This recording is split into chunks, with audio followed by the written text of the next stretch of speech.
Objections raised against use of Jaguar as political symbol by Win Party.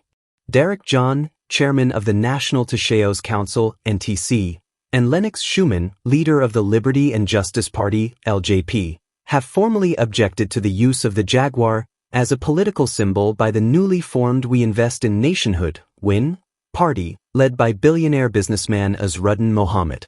In a letter addressed to the Guyana Elections Commission (GECOM), John expressed deep concern over the appropriation of indigenous symbols and imagery by political parties in advance of the September 1st general and regional elections.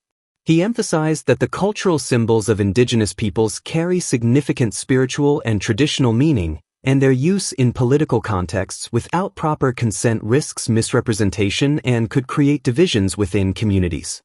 John described the use of the Jaguar by Win as an offensive desecration of a sacred symbol for indigenous peoples, citing Articles 5 and 31 of the United Nations Declaration on the Rights of Indigenous Peoples.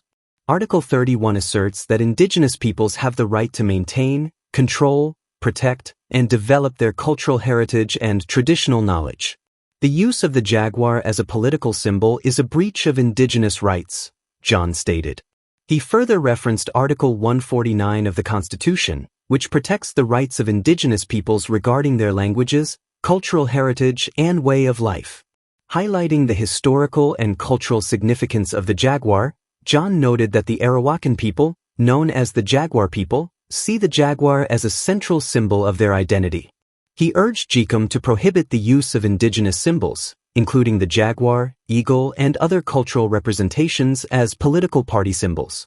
The letter was also sent to the Minister of Amerindian Peoples Affairs, Pauline Sukhai. Schumann echoed similar concerns in his objection, reinforcing the need to protect indigenous cultural symbols from political exploitation. Last week, Robert Persad, chairman of the National Parks Commission and Foreign Secretary, also objected to the use of the Jaguar, stating it is a national symbol. WIN is one of 24 political parties that have submitted symbols for approval to GECOM ahead of the nomination day scheduled for July 14th. GECOM is set to review the objections and approve the submitted symbols on Tuesday, July 1, 2025. Political parties must submit their lists of candidates along with their pre-approved symbols on nomination day.